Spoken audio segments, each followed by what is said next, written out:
Welcome to Sandy's Paddling Podcast. In today's episode, I get to interview Carter Johnson and Dave Jensen, racing partners for over a decade.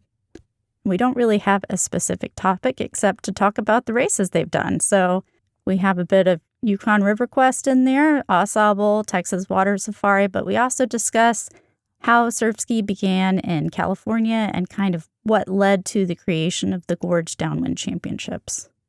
Now we have to decide what we're going to talk about. Okay, bring it.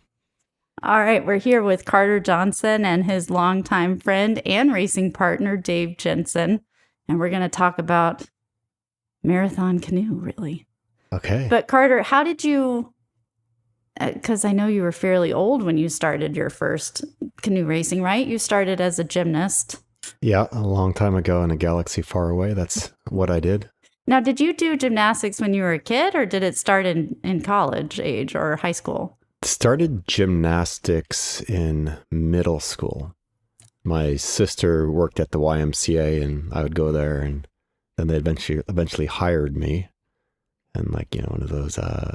You taught the little kids. Yeah, I taught tiny tots, and then I started messing around in the equipment. Then I joined a real class, and then I just did that pretty much through college.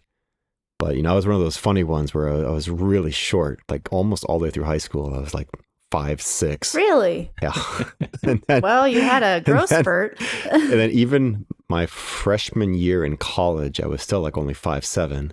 And so I was reasonably talented because you're like a little kid, you're like a rubber band, right, in gymnastics. And then somewhere after my freshman year in college, I grew. I was only 18. I was 17 my first year in college. And then, I went from being reasonably talented to reasonably, I shouldn't even be there. Oh, no. Like I was just too tall. You're taller than everyone else. Even the rings in the high bar, I would, you call it tap, but your feet hit the bottom. So you had regulation height. And if you're doing giant swings, like around the bar or on the rings, and maybe my feet would whack the mat. So I had to straddle. But at this point, you're not competitive. You're just, oh, no. It ruined your growth spurt, ruined your... Yeah, but there's other benefits to being 6'2" and not a scrawny little monkey. So, c'est la vie. So after you outgrew gymnastics, literally, how did you transition to kayaking? So because you were living in California. Yeah, is that so right? I was in Indiana. College and gymnastics was in Indiana. Oh, okay. Then actually, I stayed on the team. I was in Purdue for 5 years and 4 summers. That's how talented I was at college. It took all of it to get through. I stayed there and I stayed on the team, but at some point, pretty much my sophomore year and beyond, I kind of just ran the team, managed it. Like I booked all the vans and the meets and the finances, and I drove us all over the place. And I still competed, but I really shouldn't have, in all fairness. But, that's how it goes. Moved to, during the .com-ish timeframe, 98, moved to San Francisco, where I got pretty heavy into triathlon and Ironman and cycling. And so I did that up till 2002.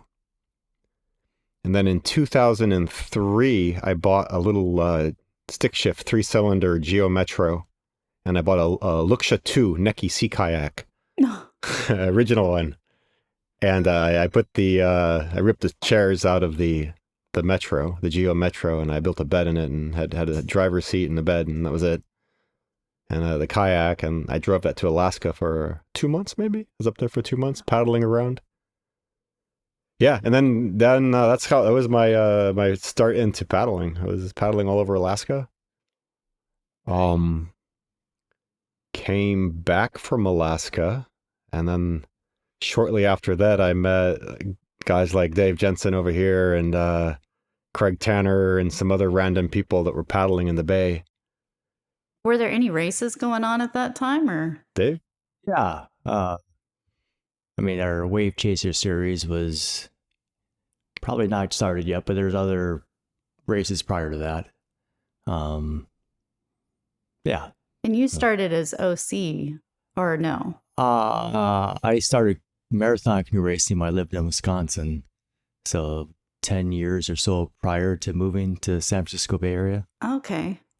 Cold weather paddling. It's warm in the summers.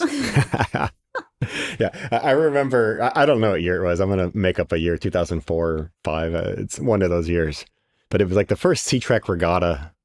And yeah, there was like these two icons in the bay. Like you couldn't beat them. There was Big Wave Dave Jensen and Mike Shea. And it was like, every race, it was like, who's gonna win this one? And yeah, like they were way up ahead. And I was still in my Luxia 2 sea kayak. And it's a race around Alcatraz and a pretty iconic course. Super cool. I have no idea who won that one. But then in that race, though, someone random and super talented always showed up from somewhere. Yep. Yeah. Dave, you did that race.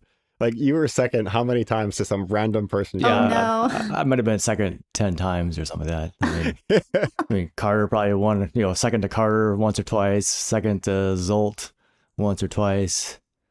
Then Andrew Peacock from Australia, I think. Yeah. Oh, that once, is random. Ian McKenzie. A couple times. I think I remember I was on a work trip to Europe and flew back and like went right to the race and beat all the local guys, but Patrick Hemmons was there that year and won. Probably Brent Reitz like once. Yeah, just kind of a random who's who of paddling. Always finished first and I was only second. Yeah. Oh. It was like in the Bay Area, there just for some reason there wasn't a massive paddling contingency in the Bay. There was a solid core group, but and the best of the best in the Bay were reasonably talented, but at some point, we're like 80%ers. Like we were never making the 90% but then one of these 90+% showed up at this iconic race every single year, leaving us locals like we don't suck, but no, we're clearly not. Dean Gardner showed up one year. But anyway, that was my first kayak race. And yeah, I was kind of hooked. So then after that, this is really weirdo, but I met this random dude from Vancouver, Canada. His name was Bob Putnam. And he sold me this Mako Millennium. And, it was like the only boat at the time. Did you fit into it? How did it? It was brutal. And I took this boat. Carter has childbearing hips. I do. His hips are too wide for... Yeah, most boats. Yeah, Bob Putnam sold me this Mako and I couldn't balance it. It was such a tricky boat coming from the Luxia 2. And again, I was in my mid 30s at this point. I got a hang of that boat, but then sometime in 2004 or 5, Jude from Huki made the first S1X, which was kind of inspired by John Dixon, the guy who designed the original Epics and a couple of, pretty renowned hull shaper. But the boat was just radically more stable. You could argue if it was slower or faster all day long. I don't care. Who knows? But radically more stable. And that was the game changers. After that, it was, I started doing ocean stuff and I could actually balance the boat. Didn't think I was going to die. You could get in the boat and actually turn your head around versus be like super focused. You could eat something. Going forward. You could eat. Drink. Yeah. And it was around the same time I bought the floating home in Sausalito. So just over the Golden Gate Bridge in San Francisco.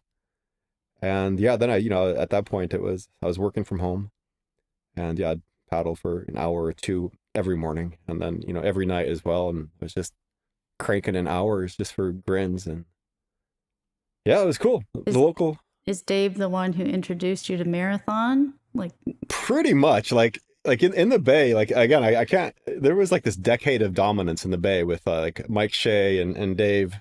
Like 2004 to like I guess Shea might have introduced 14. you to the safari then, because he did the safari. Shea did, Dave did. Yeah. I went down. Yeah, Charlie Banfield and I went down in 2001 and watched Mike do it solo. Yeah. Yeah. And then, I ended up doing it in a 7-person canoe the following year. 2002. Was that the year his butt was just killing him? There was one year where he just couldn't. Shea? Yeah. I don't know. I think it was. Well, I remember, so when we watched him do it solo in 2001, he did it in a Surfski. Mm-hmm. And I remember going to the whatever pre-race meeting the day before, and we walk out of the pre-race meeting, and Mike says, well, 3 more people told me this can't be done in a Surfski. Can't be done. Yeah. Impossible. And didn't Mike, if I remember right, had that weirdo 23-foot long... Yeah, it wasn't a normal surf ski. Yeah, well, we called it the rocket ski. So Oh, that's right. yeah, I think he brought in like a bunch of surf skis from Australia. So again, back then, to buy a surf ski, it was a more complicated process than it currently is. So he brought in, I'm not sure if he imported a whole container or what, but all of a sudden he ended up with a half dozen random surf skis. And then we got one is what we called the rocket ski. And then, yeah, he sold that to Tony Van Buren.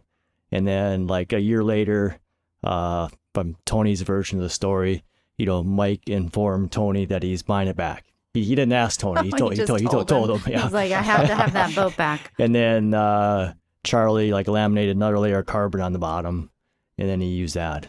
But it's probably a decent ski because it was not really high volume, which you really don't need. Mm-hmm. As long as skinny. I think he put a kick-up rudder on it. And... That's right. Yeah, Dave and Mike were telling me stories of the safari. And then I was a little timid to do that as my first long race. So then I found that the Colorado 100. So I don't remember, this had to be 2004 or 5 time frame, and went down, did the Colorado 100, and then that was like my first long race. I don't remember anything about it. I remember I finished. I remember being terrified at nighttime. Like, it was so scary. Like, I'd never done anything like that. At nighttime was freaky. Yeah, back to the bay. But then there was like, Dave, what, you have like 13 years older than me? 10, 13, something like that. Yeah. Yeah, so like probably all the way up till 2010 or 11. So like those 5 or 6 years, Dave was training super hard and I was up and coming, and I could not beat this guy, like, to save my life. Mm-hmm. I tried and tried. But yeah, there's a good 6-year period where Dave was training hard, and then, yeah, I just couldn't get ahead of him. What kind of boat were you in? Yeah, I mean, I guess started in 2004, a Hookie surf ski. Oh, okay. Carter, progressed pretty fast. I think, within a couple of years, 3 years, I don't know how long it was, like but 5. I remember. Well, you were starting to beat me in anything except the downwind race. And then it took you a couple more years to catch up to me paddling downwind. But geez, it was an awesome carrot on a stick, though. Yeah, it was cool to have people you enjoyed their company with in that area to push you. Yeah, I remember the first flatwater race that I beat Dave at. I didn't get the win because there was like this 45-degree angle. I'll never let him live this down. Off the finish line, they were viewing 45 degrees to the left. I came in right at the dock, but Dave knew the course intimately, and he came in on the far side, knowing he'd get like a 10-foot advantage just from a visual line of sight. I thought about protesting, so I'm like, come on, I clearly was to the dock before he was. But then I'm like, man, that's so lame. I can't do that. But then you winded down a bit, because at that point you were about my age right now, 50, and then you kind of gave up the training 3 times a day. Well, I just, life happens. You're busy at work and other things going on. So then, finally Dave slowed down, and then I was gave you the opportunity for. I was in my upper 30s at that point. And then I finally got a couple of legit wins, and then sometime in so I guess I did the safari in 2006. I don't remember. Yeah, I think so. When you were solo was your first year? 2006. Was that your first ultramarathon? It's my second. I did my first ultra marathon. I did in a double Neki Nukta in the Yukon River Quest with my girlfriend at the time. So we did that. That was my first, but this was a very different experience than racing. Like, we stopped on islands. Well, I guess you've done the CR 100. Did the CR 100. You did the Florida thing a few times. I guess you're right. I did the Florida also with my girlfriend at the time, before the safari. The Everglades Challenge? Everglades Challenge. And that's how long? 300 miles, but it's flat water, so very different than the river. So I had the two ultras before that. Yeah, then the safari. Did you get any inside information from Dave and be like, Dave, what did I expect? Flat Mountain Dew. Because you didn't get much training for the safari, right?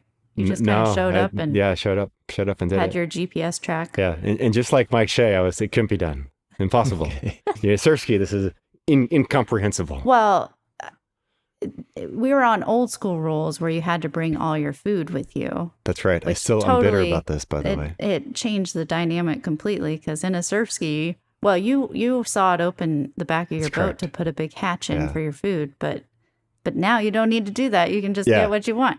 I'm so bitter. I'm so bitter about the real change. Don't be bitter. You had high water, and they would have postponed the race now.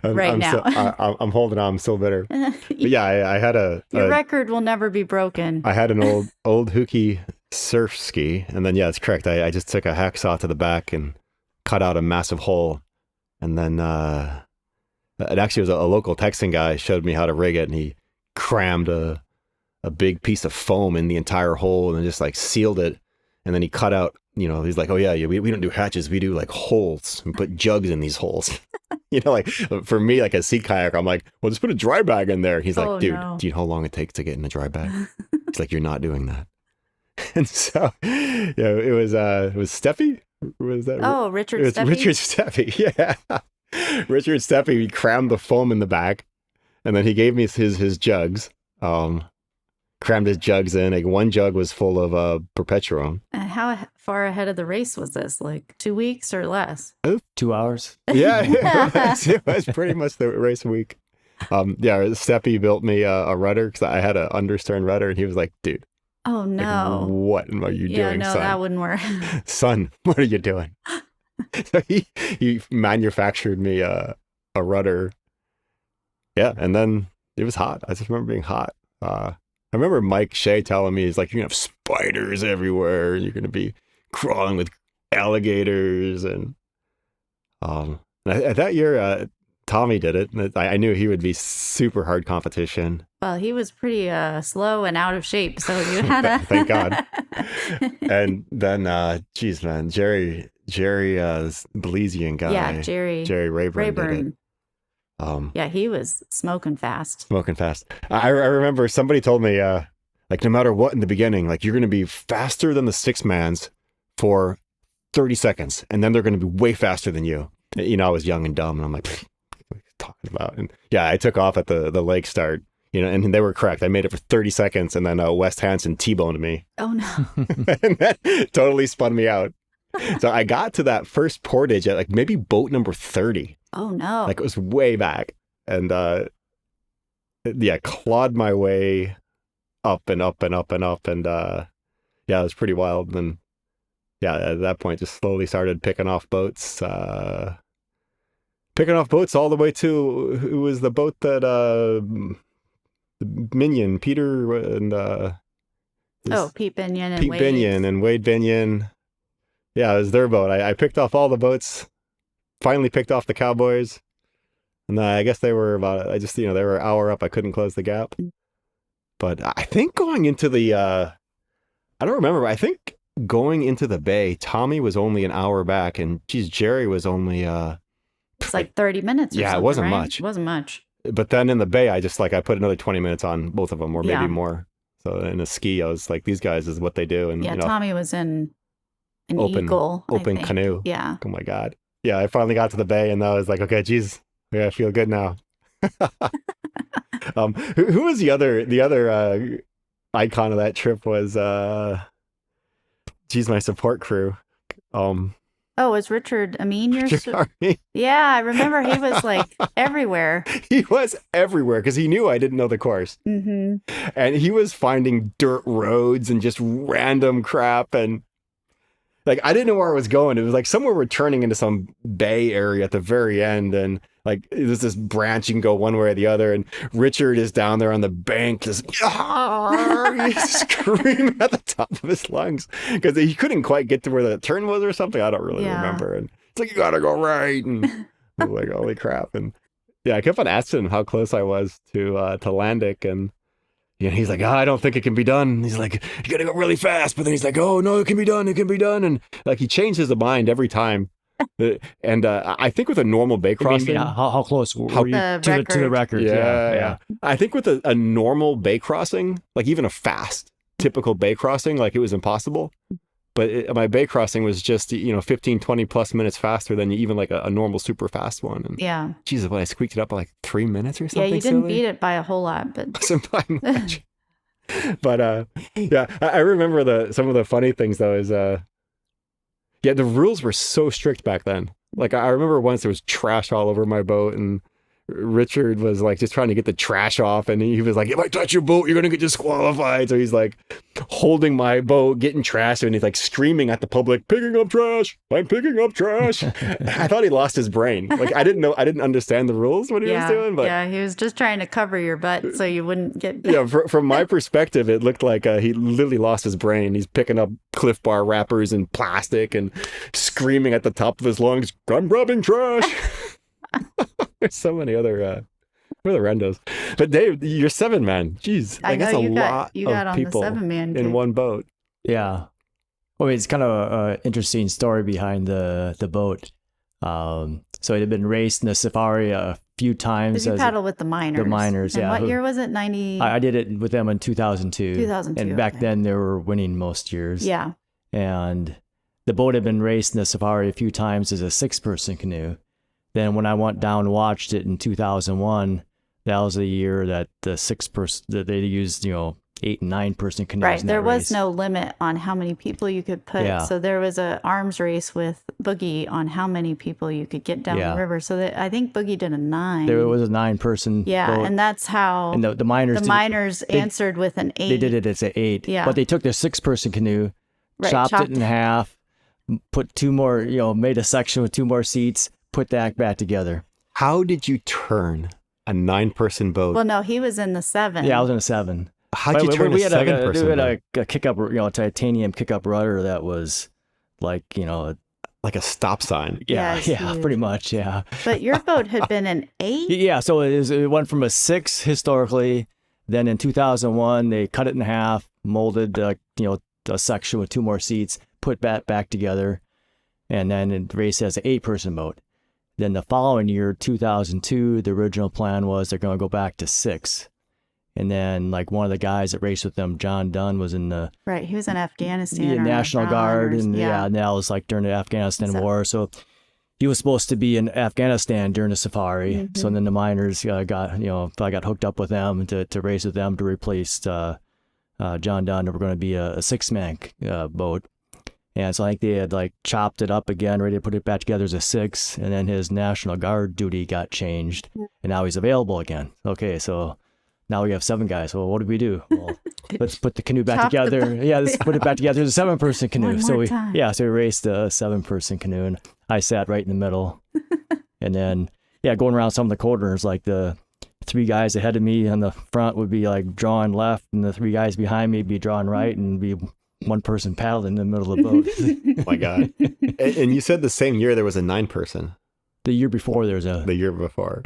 And how did the 6, 9, 8 people boats, were they just dominant? No. They weren't. well, they're quite a bit slower. Yeah, the first. The upper river was really challenging. Yeah. Jeez, I can't even It imagine. was self-limiting. I think it would have ended up at 6 or 7 Yeah. maybe, but I remember one corner, like seat 1 and 2, like we're going around this corner, and I think the miners kind of knew what they're doing and stuff, but all of a sudden, just like totally unannounced, like seat 1 and 2 like jumped out of the boat and grabbed a rope that they had tied to the boat, and were pulling the Dragging bows it around. sideways. Just to turn it. And then they, hop back in again as they get around the corner, and I'm just sitting there like, what's going on? Oh my God. Yeah, that is, geez, man. That's pretty funny. Yeah, Safari is like, of those long races, it's one of the coolest. Everglades is pretty close. Like they're so dynamic. every year is different because the every water year is- changes so Yeah, much. I've only done it once, so I don't really. Well, you made it that's to twice. You're right. Cottonseed I forgot about that. on another year. I made it. I made it the first 15 miles. On Oh, I guess you got out at Staples, right? I don't remember where we took out. Yeah, but we punched a insurmountable hole in our boat, and then we could have finished, but we both were going to do. My partner and I were going to do the MR 340, and it's like, yeah, we can nurse a boat down this river for 2 more days, or we can just pull out and call it a good training session and hit the MR 340 fresh. But geez, that's actually that reminds me though, like of how pathetic that decision was on my part. Like, I know we should have just sucked it up and finished. Like, I remember the year I did it, a boat, I don't know, some 6 randos in a boat. I have no idea what team it was. But in Cottonseed, they literally cracked their boat in half. I think that was West and Jeff Weisty was on that boat, but they had to the whole way down. They were repairing the boat. Well, it was proper they two sewed pieces. It together. They had big sticks. It was crazy. Holding it. It's like if a human broke his leg, they put sticks. Well, they put the two pieces of the boat inside each other. They wedged wedged one up against some rocks or something, and then they took like a running start with the other half, and they shoved the two pieces together. They kind of telescope one as far as they would go, and then they started with the sticks. Yeah, the sticks, and then they did like a sausage. They just duct taped. Yeah. You know, like. I think they miraculously found some wire along the way. I think there was some miraculous. Listen, at some point, a rancher has an open spot in the fence someplace. They were like, look at all that extra duct tape. But one person had to bail the whole time. There was a bailing person in that boat. But they finished. Yeah, they did. It took them forever, but they made it. Yeah, you're right. The second time, I kind of forgot about that. Yeah, we didn't make it very far. We broke the boat and 15 miles in. We limped for another 20 miles or something. And then we're like, so you only did the safari once. Yeah. Wow. You're due for another one.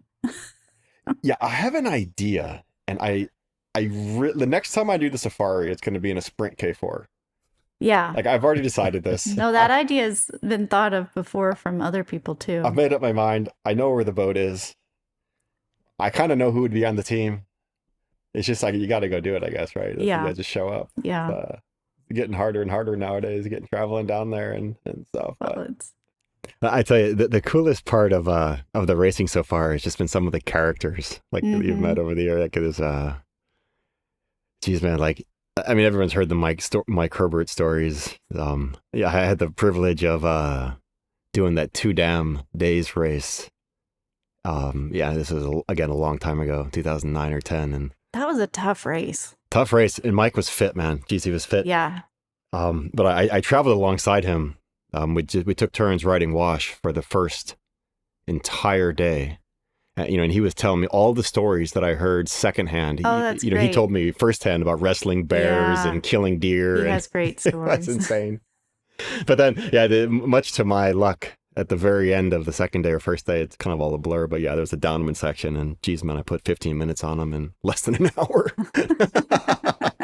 So it secured an easy win. It's unclear how that would have turned out otherwise. Yeah, probably wouldn't have won. He's I don't a good know, man. sprinter. He's brutal. He's a brute. This was a long time ago too. He was super fast back then. Yeah. Total character, on the bay. Charlie and Mike and those guys and Dave back in the day. Now, did y'all ever race the MR340 together? I did that just once, the first or second year, but I don't think you done that, Dan. Oh, you never did that one? No. But you did the Yukon River Quest together. We did the River Quest in 2017. 2017. You're right. But then, Carter and I did the General Clinton 70-mile race together in New York. Was it the same year or? No, 11. That was a long time ago. Yeah, 2011, 2012. I can't remember. Yeah. Okay. So it turns out I cannot balance a canoe. It is astonishing. I don't understand why. In a ski, any conditions with a canoe paddle, I am more stable. Did y'all practice before doing the General Clinton much, or? Oh yeah. We went down to a bunch of Michigan Marathon canoe people go to Florida in March. Oh yeah, the camp. Yeah, we did that. So we did that probably the same year, right? Yeah, same year. Yeah. But I don't know what my problem is. I can do a Maliko blowing 30 miles an hour in a surf ski with a Zavril, and I am twice as stable as I am in a canoe. I made Dave take the front seat and pretty much put it to the ground. Yeah. So the Yukon, we kind of had to build a canoe for the race, but we mounted I wanted my seat as high as I could get away with. Higher it is, you're more comfortable. Yeah. But it's more tippy. So I had my seat pretty high, and I could tuck a leg underneath my seat just to change my seating position. So I did that every now and then. And Carter's comfortable sitting very low. So I think my seat was 8 inches off the bottom of the canoe. Carter's seat was 4 inches off the bottom of the canoe. And so it made him nice and stable. and his back can get away with sitting 4 inches above the bottom of the canoe. Yeah, we fell out in the Clinton though. Yeah, I remember no. that. Just past the halfway point, you portage a dam, and below that there's a couple miles of rapids. We went like over a drop with a pretty good standing wave at the bottom, and through that, all of a sudden, like Carter's in the water. Oh no. Yeah, I think I jumped out of the boat. Like, I think it's in my head. I don't know what the problem is, but like, yeah, I was starting to go over, but like in a ski, you just do some random crap and you're back in the boat. But like, I'm just like, I guess I'm just gonna jump out. Oh no. I don't know what happened. But then after that, okay, so we got one guy in the canoe, one guy in the water, and this, I mean, to this day, I'm not sure if Carter understands that we should have like both been swimming, but Carter grabs the gunnels of the canoe. So it's a marathon. You're gonna remount the pro boat. 27 inches wide. So grabs the gunnels, launches, pulls up, launches himself up in the air, all in one motion. As one leg goes flying over the back deck of the canoe, lands in the seat. We paddle away. In the meantime, I'm in the stern. I got my feet on the stirrups and the foot brace. Leaning like all the way to the other side to keep us from tipping over. And somehow Carter's back in, grabs a paddle, and we just keep going. No wonder you didn't break the gunnel. We took on, I don't know, we had 4 inches of water in the canoe, which makes it pretty tippy until the baler took it all out. But anyway, so it was like the pommel horse. I literally did a flare. Like I fell out, and then I did like a flare back into the seat. But then a good team was following us, the same line, and they tipped over and ended up having to swim to shore. Did they see your excellent remount? Oh, I'm sure they did. I bet they were impressed. Yeah, maybe, like, never seen anything like that before. Who is some other super characters? This is a random one, but the first time I did the Yukon, Steve Landick was there, and I remember I was going down the middle of the river, and Landick was in a canoe with some dude, reasonably fast paddler. You remember the guy? Yeah, from Marquette, Michigan. His name escapes me right now. Anyway, Landick is going down the middle of the river, and we finally get to Lake Labarge, and it's a little downwind, so I just crush him, and I put on a half hour or more on Landick. And was this the year you were breaking the record? Or? This was the first year I broke the record. Okay. Yeah, so this was the first year. So I just tranche him in the lake, and I can't see him anywhere, but then, man, it's like the first night in this insane lightning storm. Like it's cracking all over the river. Oh, wow. And so I'm like, I guess this means it's time to pull off. Like, I mean, you could see the lightning hitting the river up in front of you. I mean, it was intense. So I'm like, okay, so this is probably so I pull over to the side. And I'm sitting there for like 5 minutes, and did they keep coming? The time. Dude, there he is, right down the middle of the river. He's cranking away. Gosh. Didn't miss a beat. Then I go into a cold sweat. I panic. And, I get back in the river and jump on their wake. And I'm like, I guess you don't stop when it's lightning. Right. I guess you keep going. Well, at least you had two people to act as your lightning rod instead of just you. But then, yeah. I mean, I guess this is 35 years ago, so it's okay to share the story. But Landick's super quiet guy, and he's telling me like the first time they did that race, this was back in the mid 90s or early 90s, even, so kind of like 30 something years ago. And there was a huge prize for winning back then, and back then it was called they did the entire gold rush from. Oh wow! Yeah, you had started in Skagway, had to hike over Skilcut Pass, whatever it was. Yeah. And I think he had required equipment, which is what the Gold Rush or the Klondike miners would have had. So you had to carry. Oh, that's right. I remember you had to have like a pickaxe or something. A 10-pound sack of beans and a cast iron frying pan. I remember that. I always thought that's super cool. I mean, you heard some of these stories too, but they were like digging holes and hiding crap on the Chilkoot Pass, and like they were picking up their equipment halfway. I don't remember. There were some really funny shenanigans I heard about that going down. But also part of that race was mandatory life jackets, right? And I don't remember the full story, and I don't want to misquote Landick incorrectly, but some reason they didn't have a life jacket coming into the finish. And, you know, like there were one short. I know they started with it. Like it came out in the river. They left it. They camped. I don't know what happened. But they weren't sure what to do. So he's like, yeah, I saw this family over on this the bank. Apparently they paddle over. Caught me Just to grab one. At 2 a.m. At 2 a.m. Which is light out then. Which is in the Yukon. Oh man, there's some of the shenanigans I'm sure that go on in these events are. I feel comfortable telling the story because it was you know pushing 35, 40 years ago. Statute of limitations. Yeah, the statute of limitations. And I'm also quite sure the next boat behind it was like 36 hours. Right. So I don't think it would take quite the protest to be like. Don't think it would have made any difference, but geez, man. Yeah, in the year I did the safari, like the boats ahead of me were just messing with me. Like it was before I passed. Well, I don't think anybody enjoyed having an out-of-stater come and break the out-of-state record. It was like, oh no, another out-of-stater is going to get the record. Like there's all these log jams, and I've never seen the river before, so I had no idea what to expect. But like I'd pull up to a log jam, and like they were actually stopping at places that they weren't supposed to. And then, you know, 'cause it took the 6-man a long time to get out. So they would start to get out. I would get out of the boat. Oh, they were faking you out. Yeah, I'd get out of the boat, start running down, and then I look back and they're in the river paddling again. And I'm like, holy crap. And they did this a couple of times. And then finally I'm like, okay. They may have been legitimately lost. That happens too, where you send like a guy over to look. I don't think so. Oh, maybe not. I think they started to get out and then started to run. And then there was another spot where there's all these signs like, you know, this way, go this way, or don't enter. Like you're entering will get shot. Like somewhere near this lake. Like in the end, there's a lake down there. I forget the name of it. Alligator Lake. Yeah. It's signs everywhere. And I'm like thinking, what the freaking good Lord. Everybody marks a path. Everybody marks a path. I just remember running, like it wasn't even like through the woods. It was like there was this like path of water, like and you get in and your feet are still in the water and the boat's in the water. I remember like pulling my feet along in my hands through the reeds. Yeah, through some reeds and crap. This was for like I felt like a quarter mile. I don't remember, but then I'm thinking, is this really like what you're supposed to do? And like this was. GPS was pretty weak back then, so I didn't exactly know. Yeah, Dave might have missed out on that fun because I think those jams weren't there in the early 2000s. I remember, we had a portage over, big log jams. Oh, did you?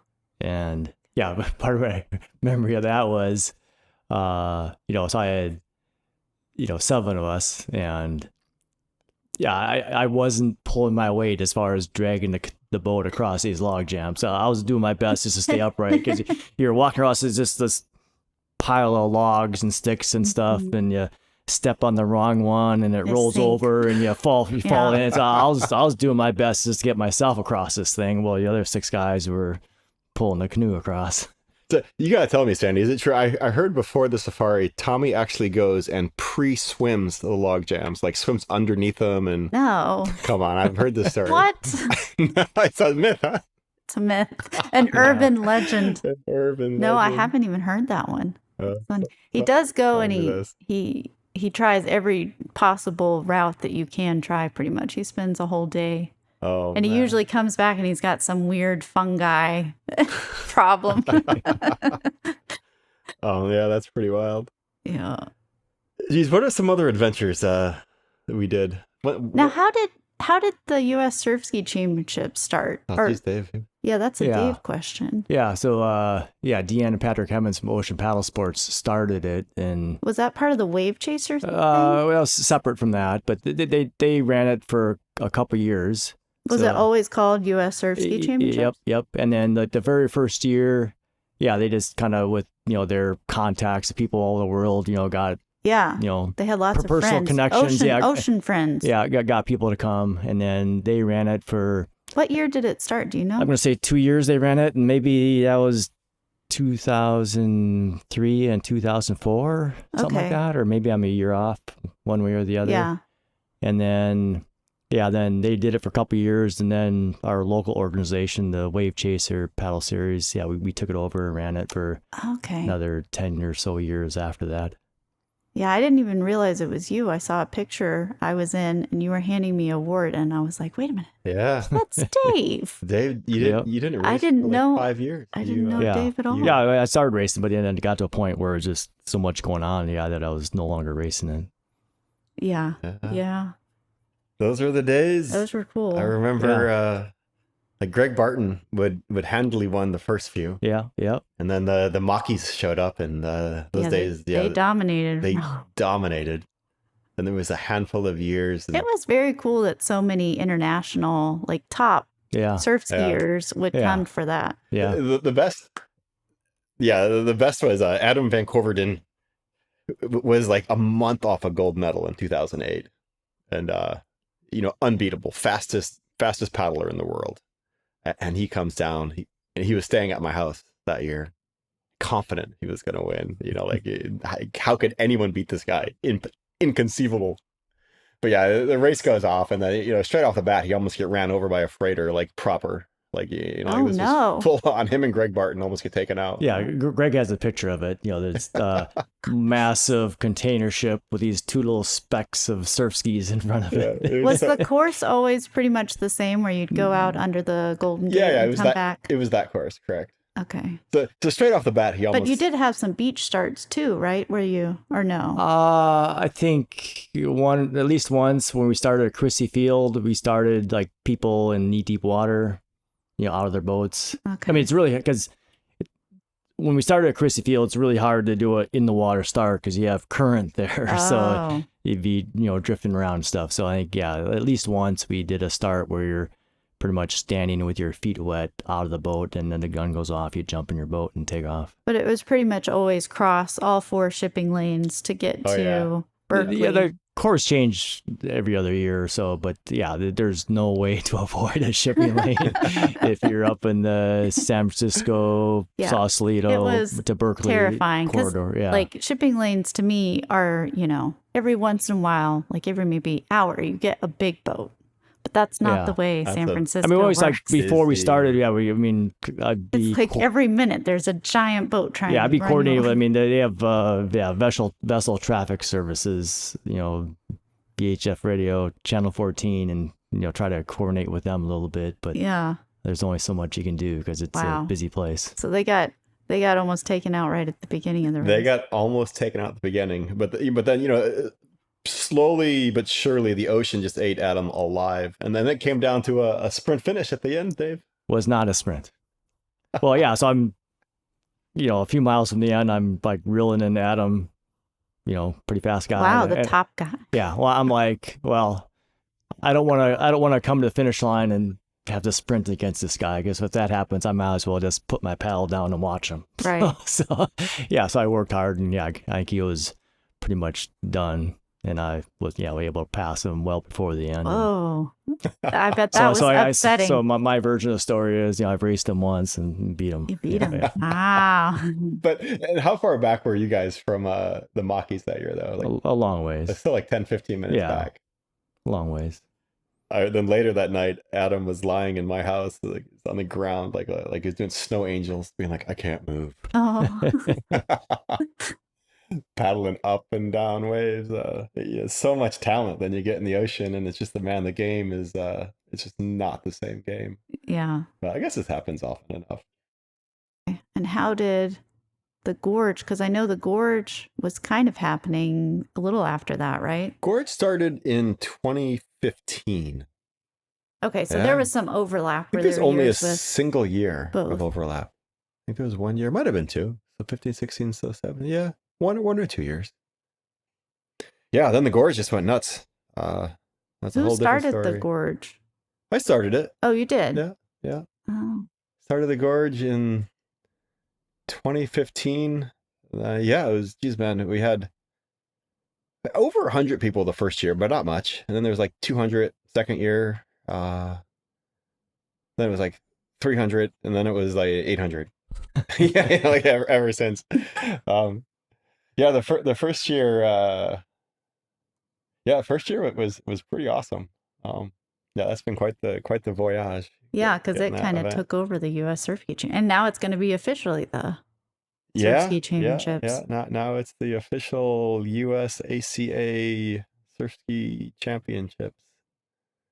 So that's that. Is it going to be the canoe championships also? It's going to be the officially sanctioned downwind race, ocean race in the river. I remember the funny thing. I remember I was trying to sell the event to Dawood Maki the first year and convince a bunch of the Africans to come over. And I was like, Dawood, I'm like, what do you need for a world-class race? 'Cause I think we got it. And he looks at me and he's like, in ocean? And I'm like, bruh.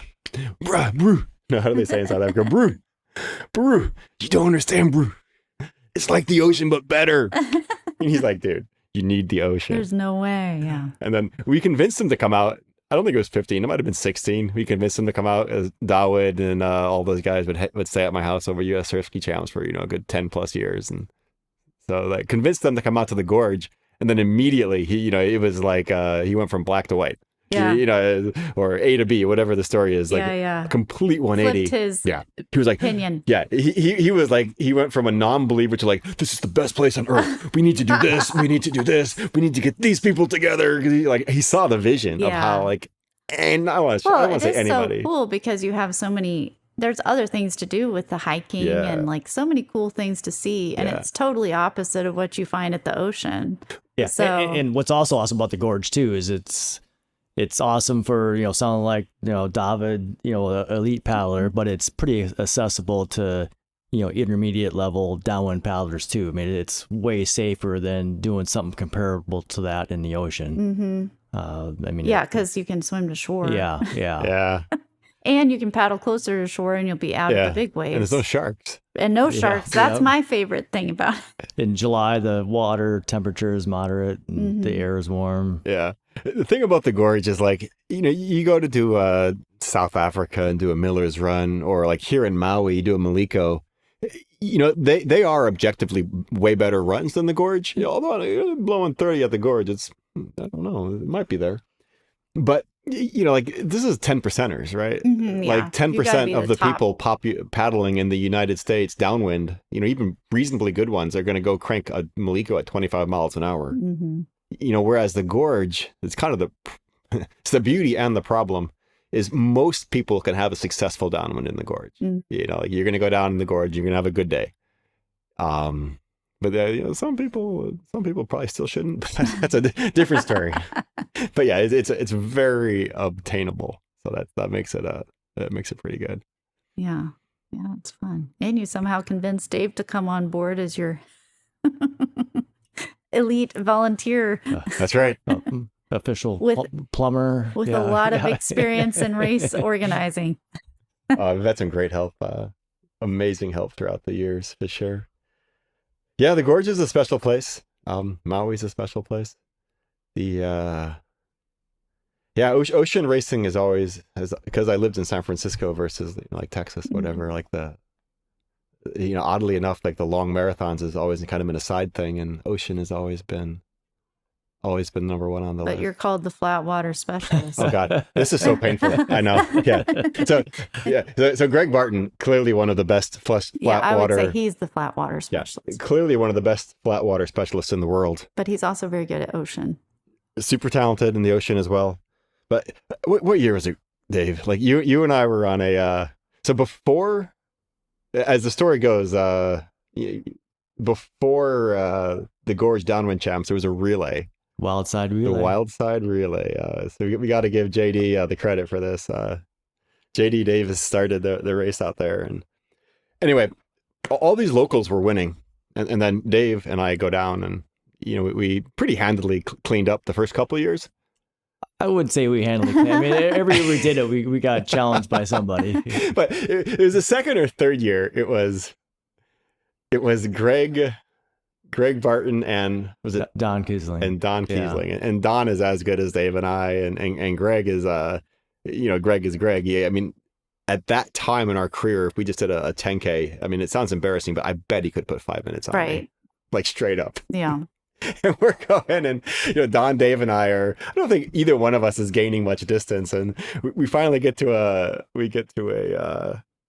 one of the last things, and Greg and I are literally taking off together, and Dave jumps off a rock to tag me, like flying through the air. The boat's flying because every second matters, but it turned out to be one of the best downwind sections, and I just I don't want to say handily, but I put on a good couple of minutes downwinding on Greg, and I've been racing Greg for ages. Even let's just say I've never come within 10% or 15% of him on flat. It's embarrassing. Like it's a shocker how much faster he is. Anyway, as the story goes, it's like so over the gorge, we're like, oh yeah, Greg is the flat water specialist, because a handful of us who he can just kill on just destroy us on flat water can clean him up in the downwind, and so meanwhile, like the joke was, oh well, you're just like you're a big water elitist, you're like a downwind, and you're like big wave Dave over here. We had all these big surfing nicknames, and Greg was the flat water specialist. Anyway, meanwhile, I moved to Maui, where it's like 5 of the best downwind paddlers in the world in a canoe live here. Like these aren't like good weekend warriors. They're literally, if you would start listing off the top 5 in the world, they would be here. So it's every time we go out, you're not competing against like 80%ers or 90%ers. Right, you're competing against the elite. Yeah, like the 99% level of talent in the world. And so I can beat them on flat water races, but I can't crack a top 10 against these guys downwind. So meanwhile, they're like, oh, Carter's here. Is the flat water specialist. So they literally call me the flat water specialist. And then meanwhile, so as the story goes, I tell Greg Barton this. I'm like, Greg, man, I got a nickname. I'm like, and Greg knows how bad I am on flat water. Like he's like acutely aware that I look terrible, my form is terrible, and I'm probably not efficient. And I tell him this, and it was like this knee-jerk reaction. Greg like, I could tell he was laughing at the irony of like the insanity of calling me a flat water specialist. But yeah, I'm in Maui. I'm the flat water specialist. That's how it goes. Yeah, I guess everything is relative. Well, what do you think your favorite races independently are? Dave, do you have a favorite? I just think about kind of paddle sports and paddle sports racing. It's such a variety. Yeah. So it's kind of like apples and oranges. Well, that's true. All right. Favorite ultra marathon? Yeah, the Salvador Canoe Marathon in Michigan. Yeah. Yeah, that's, like they say, they have 50,000 spectators. Yeah. Every time I've done it, I've had a partner from Michigan. So I just fly in, stay at someone's house. Everything's all organized for me. Are you the stern man when you go? I've it raced both ends, probably half and half, but somehow in that race, I've always ended up in the bow. Oh. How many times have you done the Asavo? I'm going to say 8 so far. What's your favorite ocean race? Yeah, Maui to Molokai is on a Surfski, a nice race. Yeah. What about, you've done OC racing, right? Or no? Yeah, quite a bit. Or I mean, OC6, I should have clarified. Yeah. What about that? I mean, our big race in California is in September, the Catalina Island to Newport Beach. Yeah, so now I've moved from San Francisco Bay Area up to the mountains, and by Lake Tahoe, we have a really motivated group of guys in Lake Tahoe, so we go down there and do some Southern California races, including the Catalina race, and that's fun, and hang out with my Tahoe guys, and see a bunch of friends in Southern California. Well, that's fun. But you haven't done Dragon Boat, right? I have. Oh, you have? Yeah. All right, favorite Dragon Boat. I did a bunch. Yeah, I did that a bunch. I mean, not as a focus, but just as a side thing. Did some of that in the probably late 1980s. Oh. Went and raced in Hong Kong in 1988. Wow. Raced in Thailand one year. Elite. Yeah. Very cool. All right. And they have the drummers. Yep. The timekeeping. Yep. All right, Carter, what's your favorite ultra marathon? Oh man, that's a super toss up between the Everglades and the Safari. But you did the Everglades a lot more, right? I've only done it twice. Oh yeah, I thought you did more than that. Did it once in a single and then once in a double. The Safari is amazing because of the community. Like I went down there as a nobody, and all these people were willing to help me out, and I met you guys, and couple others. And we've stayed friends for it's over 20 years at this point, isn't it? Mm-hmm. Getting there, almost 20 years. No, I know. I joke. I'm like, oh, it's time for our Carter vacation. Like all our vacation time is spent. Yeah, the community in the safari is amazing. I just, I don't know them that well, but I'm sure there is a super legit community in the Everglades race. Mm-hmm. But that race is very dynamic.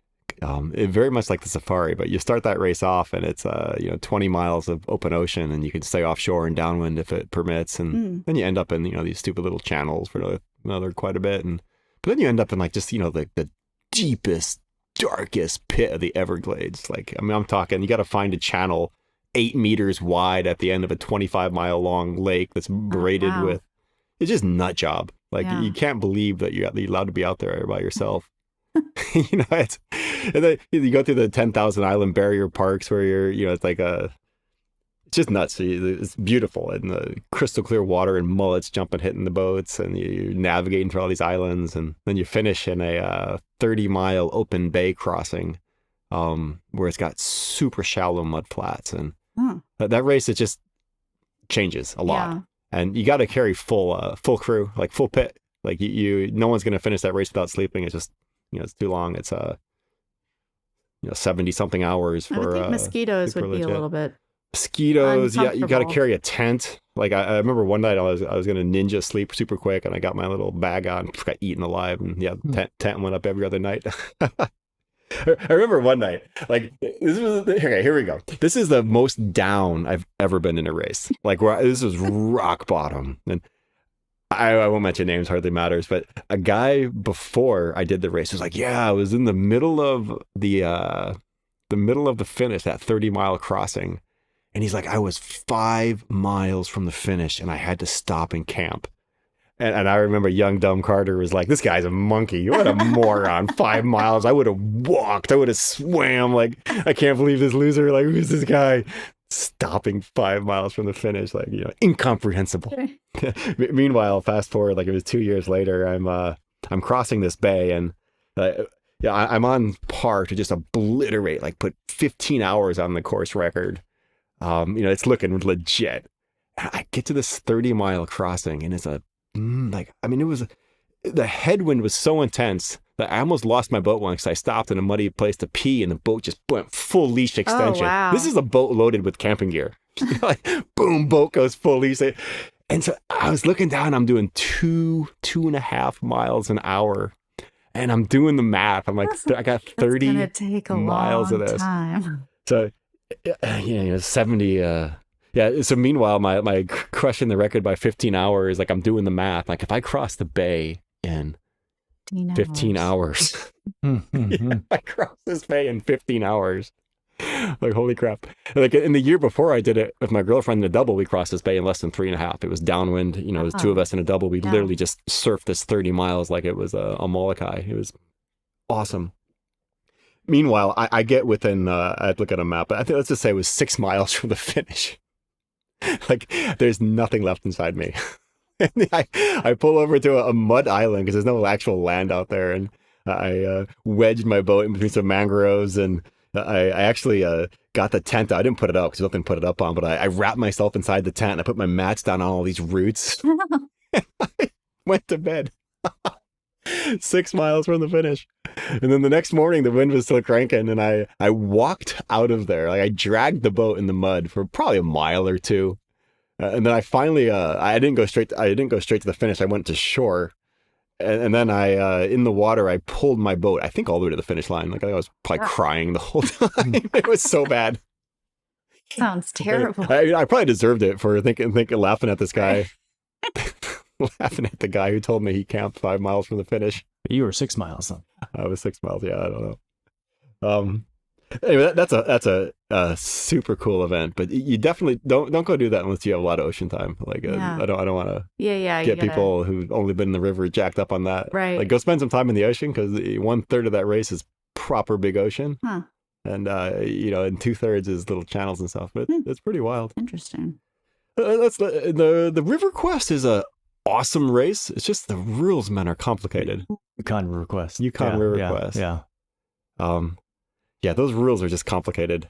Like, I understand what they're doing. And I understand why they do it. And I obviously totally respect that. But geez, I spend half my time finding a boat for that race and then half the time training for the race. And then every boat I bring, they make illegal the next year or the year after. Right. So it's like, if I wanted to do it again, I got to find another boat again. Yeah. Spend hours and hours researching. Yeah. But geez, as far as a wilderness course, oh, that is Yeah, remote. y'all are it's super remote. Yeah. Do you have any favorite ocean races? Maui to Molokai. I'm with Dave on that one. I've traveled the world paddling ocean. I've done oceans. You can't beat the Maui to Molokai. Jeez, man, that is, it just baffles me that the other Hawaiian races, like the actual Molokai, are even a thing. I've done that one four times maybe. Yeah, even on a great day, it's 1/3 as good as the Maui to Molokai on an average day. Because there's always trade winds, right? Going island to island. Is that why it's better? Or? It's just so the Maui to Molokai is a lot. You do like 1/3 or maybe half the race in a deep channel, and you get like that crazy deep channel stuff, and it's pretty wild, and it's an experience for sure. But then the last half, or maybe even longer, you're just going down the island. And it's no longer a downwind channel dynamic. It's just a massive wave dynamic, and it's just a train. And so it's like the kind of amongst the elite paddlers, the race is kind of won and lost typically in the first half, because the second half is like they're not missing any. Yeah, at that level you're not missing any waves, and they're just long. Like I don't know, like they're 3 times the length of your boat sometimes. You're looking down this wave and. You're not going to paddle over it. You're not going to paddle around it. Right. And the elite guys aren't missing any. So it's like they're just in there. So unless someone does something dumb, which happens all the time, it turns out people go inside the pier instead of around it. And Jolt has lost that way. A couple of good South African paddlers, like Dawood Maki, ended up paddling like through the reef and came in 10th when he did it 1 year.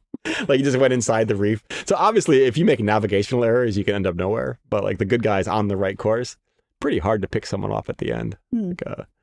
It's just amazing. I don't know what to say about it. Yeah, it's amazing. And logistically, it's easier than Molokai to Oahu. Yeah. That's right. Like you do not need an escort boat if you qualify, which is, you just come to Maui and you paddle over and take a boat ride home. And so, you do a race that in my personal experience is twice as cool from a course perspective. And then logistics are 10 times simpler. You can do the race on a budget versus spending thousands of dollars. It's real tricky to get into the race. Except nowadays, it's very hard to get in. If you're not from Hawaii, you are Yeah, probably not going to make it into the race. The backstory there is since COVID, the island of Molokai, very traditional Hawaiian island with very little outside influence.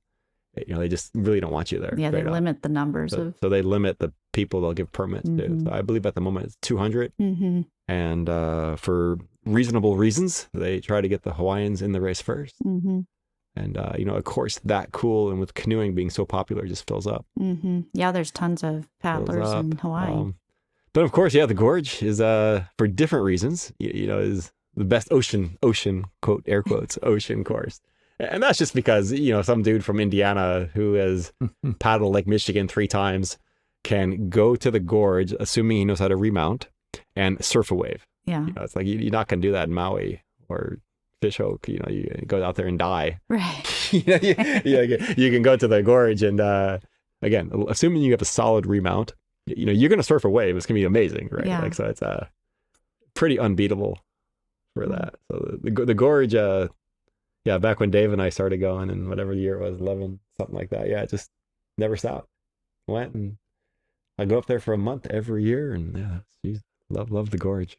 Yeah, I remember our first time up there. Back then I was often coming to Maui like once a year for a downwind vacation, and back then the surf skis didn't have adjustable footwells on them, right. So and they weren't fixed. Yeah, Very and specific. then there wasn't any real rental places. So you had to borrow one from a friend of a friend of a friend, and it was always an inch too short or an inch too long. Then you're getting rental cars and strapping lumber to the roof. And then the first time we went to the Gorge, it's like, why are we going to Maui all the time to go downwind paddling? We just come here. So easy. You can drive our own car with our own drive racks. your own boat there. Yeah, drive our own car with our own racks on the roof, paddle our own boats. Yep. You get there faster, cheaper. Yeah. And on a day where it's blowing 20 something, that Swell City section, it is oceanic, like straight up. Like it's the sections before and after are downwind, and they're like, it's perfect for the masses. If you're elite level paddler, it might be a little myopic, but then like there's like that 3 or 4 mile section through Swell City that's just straight oceanic. So it's like, it's as good as a Maliko or anything else in the right conditions. Yeah, so I pretty much was the same. Like, kind of gave up on the Hawaiian Islands for a bit and did the gorge, but yeah, now I ended up back in Maui. And that's how it goes. All right. Well, I can't think of anything else. Is there anything y'all can think of? We're good. I mean, I know we didn't talk about half the stuff, like the Avon descent. Oh God! I think you were the first American that went and did that, right? I doubt I was the first American. But yeah, Avon, I'll hit that one up super quick. But yeah, I don't remember what year it was, but they had all this extra tourist money. I think it was 2010 or 11. Could have been 10 or 11. Had all this extra tourist money to give away, so they were trying to get paddlers from around the world to go to the Avon and Australia. So I got there on some tourist grant thing, and the West Coast. And so yeah, I show up, but the gig was I had to use a plastic kayak because it was one of the sponsoring companies was Spirit kayaks, and so I had to paddle this big plastic Spirit kayak. But meanwhile, because I was a sponsored athlete, I was in the A group. Like they thousands of people do this event, and so this is like a class 2-3 downriver race in Western Australia for the background on this race. It's like wild water, not white water. Yeah, I was told this by the South Africans. It's not white water; it's wild water. The year I did it, at the time, there was no water. At the time, it was the lowest water, and like they shouldn't have had the race. In all fairness, right? Like. But the thing I'll never forget was because I was in the tourist group with starting with the A team in my an 80-pound plastic kayak. To my left of me was Hank McGregor, and I don't remember who it was, but it might as well have been Hank McGregor Part 2. But it was like 2 of the fastest paddlers in the world were there, and like these super light kayaks. And you start the race, you go down a dam. And then after that, these guys just got out of the water and started running. Right. I don't know how far they ran for because there's no water that year. They just took the boats out and started running. And I'm like, this 90-pound boat. I'm like, what am I going to do? I kept thinking, what am I doing here? You're going to stay in the river is what you're going to do. Yeah, even on a good day, if I had a K1, like I should not be with those guys. I mean, I'm talking not even close. Four heats back, right? So... starting next to him, the plastic kayak. I guess you got passed by a lot of folks that first it was so funny. section. Yeah, you beat down the river down the Avon. Yeah, it's pretty classic. It's three days, if I remember right. 3 days of just beating through. About 80-something miles, beating through downriver. Or actually, maybe it's more than that. Maybe it's 120. I can't remember how many miles. Yeah, I don't remember. It's pretty wild. Yeah, that was a cool one. Get some good memories on that race. Here's another one, like so the weirdo experiences. It was a year before, I think it was the year before. Joe Glickman comes up to me and he's like, "Hey Carter, I got to get a team together. We got sponsorship money for the. This is when Dubai was pumping tons of money into paddling. I got to put a team together for the PE to EL. It's going to be sponsored by Dubai. They're going to call it the Dubai Shamal this year. Like." In Africa, and he's like, I don't know who to invite. Like, so I'm like, okay, well, like I'll go. Yeah. And Joe's like, yeah, that'd be great. He's like, who else? And I'm like, well, we're gonna get this guy named Jolt to go. He's super quick, and we're gonna. And then I asked Jolt, and Jolt's like, oh, I know this guy, Patrick Dolan. He's 18 years old at the time. Oh. And so the team ends up being myself, Joe, Jolt, and Pat Dolan, and they do it on a relay. And Dolan is as good as it gets downwind, and Jolt is a unbelievably talented paddler as well. And Joe and I don't suck, but let's just be fair, we're not Jolt or Pat Dolan, not even close.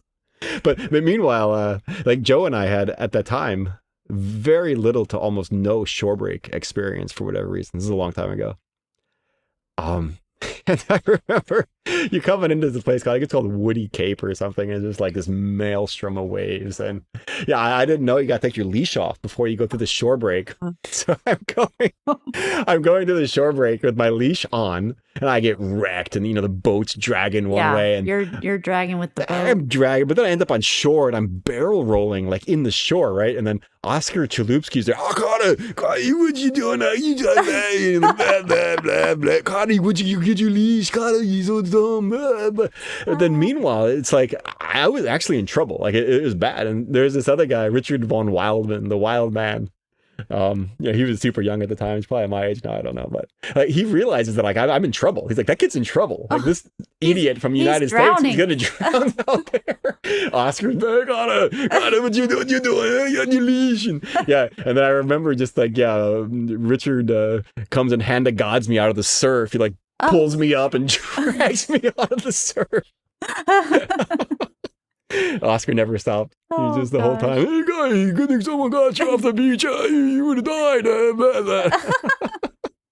that was kind of my intro into ocean racing. Joe and I survived. We didn't do terrible. Like, let's just say we were in the top third of all the paddlers there, and certainly not better. But Dolan and Jolt were, man, they were people didn't see that coming. I mean, they were right there at the top guys, and they were in a double. That was pretty impressive. I don't know, Dave. What are some of your weirder paddle experiences? One more thing you did the DW in England to. God, devices to Westminster. Oh my God. Okay, so that one's actually a legit story. So I'd never paddled a K1 before, and it was just after I set the record in the Yukon. And this race has 80-something portages. Yeah, it's a lot of portages. And how many miles is it? I can't remember. It's a lot. I don't remember. No, it's over 100 miles, right? Oh, the race is over 100 miles. Yeah. How many miles of portages? It's a lot. I don't know. But I didn't know what I was doing, but I knew this guy, Ivan Lawler, is a bit of a legend. And, I very little to no K1 experience, if any. I maybe had a week or a month, not much. And Ivan is trying to show me how to portage a K1. No. Like Ivan, this guy's, I don't know, he's got many gold world marathon titles. 7-time world champion. Yeah, he's good. Yeah. And he's very marathon with tons of portage experience. So for him, it's like trying to tell someone how to breathe. It's like, you just breathe. Like, what's your problem? Right. Just suck in the air. Just step out of the boat and let it out. So he's trying to show me how to portage. And like I couldn't stand up in the boat. Like I couldn't like physically get myself to go up vertical. Right. He was. We finally got to a point where he was showing, because like 3 of the portages, you got to portage and you got to get out of the boat in shallow water and like mud that's just up to your knee. And so he's trying to show me, like, there's a special way you do it where you get your paddle, you put it on the deck and you kind of use your paddle as an arm and you crawl out. Yeah. And he's trying to show me, and he's like, hey, you put the paddle down, you stand up. I could not do this to save my life. And he just got out of work. And then he came down, he had his work clothes on, he had a collared shirt and nice jeans and shoes. And like after the 8th time of me not being able to do it, he's like, God damn it, what the Jesus, God, you go like this. And he runs in the mud with this full on, like shoes, like work outfit, like nice pants, the whole 9 yards. He's like, you get in the boat, you go down, you stand, you go over the paddle, you go to shore. It's easy. Oh my God. He goes... He does this like 5 times. See, mud is everywhere. He's just drenched head to toe in mud. Meanwhile, I could still never do it. It was really bad. Did you just kind of roll out at the portage? I'm sure I just rolled out of the portage. How did it end up going? I still pulled off a 3rd. That's remarkably well for bad portage. Yeah, and there's that race is funny because it's like, the thing with these long races is the best in the world just don't do them. Yeah. It's like there's some really talented paddlers in that area, but none of which do the devices. So you get like those 85, 90%ers, but you don't get many of the 100%ers. But yeah, the funny thing about that race is I remember at one point, because you start whenever you want to, and like they just time you. And so it's like at any point, you don't know really where you are until you get to the next checkpoint and they say you're X minutes ahead of the next guy. But there's some dam, we pull over at the dam, and meanwhile, I was sick. I did that race twice, once with a partner in a K2, and anyway, we pull off, and my partner like got nettles on one of the portages. His leg is like on fire. I was so sick, like I was pooping over the side of a jetty. And then meanwhile, like 30 feet away from us was racers with a white tablecloth and tea and crumpets. Oh, yuck. And we're all in the same race. It's like you can't believe we're doing the same thing. They're like, oh, there's the American over there. Yankees. We're all doing the same thing. Yeah, that's pretty crazy. Yeah, it's some, I don't know. Dave, what are some of your more weird ones? It was that weird, but yeah, we both, because locally in California, we used to be called the California 100. Now it's Oh, California yeah. I always Request. wanted to do that one. Yeah, so that's fun. 100 miles down the Sacramento River. And it has rapids, too. Or It's two. beautiful. Yeah, but yeah, it is viewable. Yeah, you can see Mount Shasta, Mount Lawson, and so you've got snow-capped peaks in the background, but it's like 98 degrees temperature, but the water is like, I don't know, Cold. in the 50s or something. Ooh. Yeah. So you just do a quick jump in if you get hot.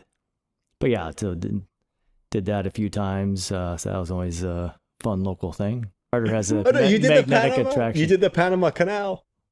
Yeah. Come Was that a on. race or just paddling? It was a race. Yeah, it still goes on. I think when I did it was maybe like the 50th anniversary of the race. Oh. Maybe that was in Cool. like 2002-ish.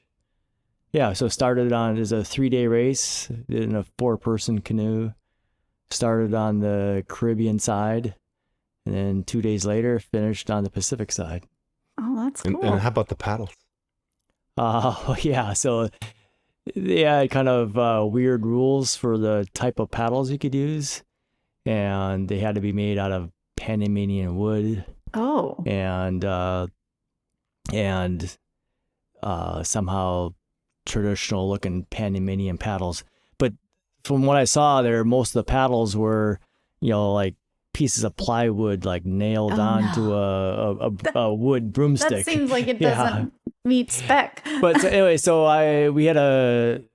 for the race, we had found a local paddle builder in Panama, and then I had a friend in the Bay Area who makes paddles, and had him take a bunch of pictures of the paddle, of his process to make a bent shaft paddle.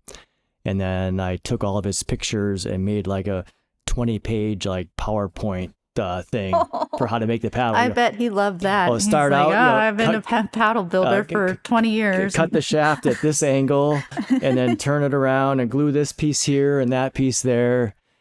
Step-by-step process. And You then, revolutionized the paddle industry in Panama. Well, not quite. So then did that, then a month later, he ships the paddles up to us, and it was pretty much a piece of plywood nailed onto a broomstick. Oh. And then, Did you re-engineer the paddle? We did to a little be modifications for that, yeah. So took him back to my paddle maker friend, and he kind of hacked him up and made some changes to him. And then, put a couple of thick coats of varnish on it. This is like the day before we left. Then I packed up my paddle bag. Then we get to Panama, and like the fresh varnish was it was stuck all on. sticky? Well, yeah, pretty much the paddle covers was stuck onto that, so I had to kind of peel it off. But we got by. I'll end the podcast at one final. I don't know how I forgot about this one. The weirdest event I've ever done in my life was the Great Amazon. Oh, you did that raft race. I forgot River about that. Raft Race. That's what it's called. Great Amazon River Raft Race. You had to build your own raft to paddle. So this race, it's put on by the Peruvian government, and there was a pretty large sum of money for winning it. I don't remember. Pretty long. How long of a race was it? I can't remember. It's 2 40-mile days, 3 40-mile days, I think. Yeah. Anyway, it's a pretty long race put on by the government, and the tribes, and I mean tribes, I'm talking like 15 people in mud huts on the side of the Amazon. Like, ever who wins it gets a. I don't remember the number. It was like $10,000. It was enough money to be substantial even to a Westerner. Yeah. But for these tribes, it was like their years worth. Yeah, of build a income. church, build a school, build a sewer system. It was like, so each one of the tribes had like people whose job was to train for this race. It was straight up kind of like what you did, right? Like we are the professional paddlers to try to win this race. And then the money went down a couple, probably 5 places deep. Any I won't say anyone, but the dedicated tribes. Villages could get definitely win an amount of money, and again, even $1,000 for this was, I don't know what the equivalent, 100 grand for you. I have no idea, but a lot. So this was a pretty big deal. I find out about this race, and I'm like, oh, I gotta do this. It was 2008, and so I talked to my friend Dave Kelly at the time, and I'm like, okay, like I'm gonna do this race. I don't remember how, but I ended up, it was the year after I did the safari or something, and I asked Wes to do it, Wes Hansen from Texas. Yeah. And so he's a pretty handy guy. He knows construction. He was a barn builder. Yeah. But I don't think Wes has ever left Texas at this point in time. Like I'm unclear if Wes has ever left Texas. But and then my buddy Dave asked this Hawaiian guy who was a pretty reasonable paddler at the time to come down from Hawaii. So the team was very ragtag guy Mike from Hawaii. It was me, Wes Hansen, and Dave from California, Dave Kelly. Anyway, but like straight off the bat, like Wes starts telling us how we're gonna make the boat. You know, like and this he was the right person for the job. And so he's like, you know, because all of the boats, like there was a single rule, and the boat had to be 8 logs, and that was it. Period. Like it that didn't say how big the logs. Well, no, they had to be 8 logs of supplied logs. Okay. So the logs are supplied for you. At least you didn't have to cut down trees to. Well, so you God, this could be long. I'll try to keep it short. But historically, the logs were pre-cut on the beach, and then people would run off the boat and run to the beach, and it was like war trying to get the good straight logs. And so this year they decided they were going to do a lottery on what log pile you get. And so, but even nonetheless, is like even with the lottery, it's like when we got to the dock in the middle of the Amazon, the sandbar, I thought that boat was going to tip over. And this is like a chicken and pig Amazon river boat. Like it was heeling 30 degrees. Everyone waiting to get off and grab their logs. Mm-hmm. But so traditionally, what everyone does, and this is what they've always done, is they built a boat that was 8 like Huck Finn, like a raft, right? A square, like a square. And there was a guy in the upper right, upper left, and the back, and they'd paddle for 20 plus minutes. And then they would do musical. Oh, they'd all switch sides, like a square dance. 20 minutes, like a square dance. But meanwhile, Wes is like, no, we're not doing that. Wes is like, we're going to build a long boat, 4 boats wide. He's like, I know the exact joint we're going to use. So, being a big timber guy. Yeah. Being a big timber guy, Wes engineers the boat. And so Dave Kelly and I took his plans, and we took a bunch of logs in California, and we just made the joint. That's it. But then we quickly realized that you couldn't do this without tools. So we're like, okay. So Dave Kelly goes out and buys, an entire, $500 Ryobi lithium ion, big drill. And oh, was that allowed in the one rule, race? man, one rule. Oh, you could bring whatever you wanted. Oh. eight logs, the only rule. So we get the tools we need, and then we find out that the joint is radically stronger with compression. So then we get this, 3/4 inch thick threaded rod. We get like 8 of them. So we built put the it joint through horizontally? Yeah, we got the 36-inch drill bit with the lithium ion tools, drilling holes through these logs, and compressing them with threaded rod and fender washers. And anyway, so we finally get to the Amazon and we build our boat. Yeah, and it's 4 logs spliced to 4 logs. So instead of 8 wide, it's 4 and 4 with the Wes Hansen joint. And then the entire raft is like it's literally like, from A to Z, it's threaded rod through it. This thing was so stiff, you could use it as a bridge. Like it was 40 foot long. You could put it between 2 things and run across it. Wow. It wasn't even flexing. And then meanwhile, the locals, it sounds like a joke. The locals are out there with machetes and vines. They got machetes and vines. It was so ugly. Okay, but then it gets even worse. Is like I don't know, it was West or Dave, probably West. Is like, these logs are gonna suck up water because they're balsa wood. The logs were balsa wood. Did you coat them? Yeah. So we bring like 9 gallons of Thompson water seal, and so every single log was once we cut it with our lithium ion tools, we pre-sealed the logs. And then we painted it baby blue. Like on top of the water seal was baby blue. I bet they added some rules to this race after you came. We assembled it. I mean, this thing was legit. So we started doing the race, and then it was could you bring your own paddles? Oh god, it's even worse. Yeah, it's even worse than the boat. So these, I can't show you, obviously we're on a podcast here, but they had what looked like war clubs. Like they looked like you could go hunting with them, like in the jungle. Like they were like clubs, They weigh like 5 pounds each. And this is just what they use for canoe paddles. Huh. And we come in with what does a Zab weigh? I don't know. Oh, you could bring in Zavs though. 8 ounces. Yeah. We came in with our 8-ounce Zavrals, our 40-foot long boat built with lithium ion tools and blue. threaded rod, water sealed. We start doing the race, and on the first day, it was obvious that we weren't just going to win; we were going to just devastate. It was, it would be like if someone showed up with a racing canoe and then someone had a Grumman. You had Sergio and like the best guys in the world in the Grumman, and you had some reasonably talented, but let's face it, not the best guys in the world. He brought a gun to a knife fight. Yeah, he brought a gun to a knife fight. Anyway, like over the 3 days, we killed it. We just devastated the course record. Wow. We beat the locals by triple curvature, and it was bad. But we were getting to the checkpoints before the support boats would show up, like way before. And it's just, we're doing 15 strokes on each side, and it was pretty ugly. And then they finally we get to the finish, and it becomes clear they're not going to give us money. Oh, they didn't. No. They were like, you cheated. Like, well, no, like they were actually impressed, and they're pretty stoked about what we did. Yeah. But this was put on by the Peruvian government as a way to subsidize local villages on the Amazon, right? So, but where the story gets disappointing is like we told like, well, just like take us out of the running and save the money, this or that. Yeah, I don't know what rumors are true or not, but we heard it maybe never quite got fairly distribued, but it's all hearsay, all rumors. Yeah, so I don't know what ultimately happened, but we did not go home with it. that much I know. Did you get any sort of trophy?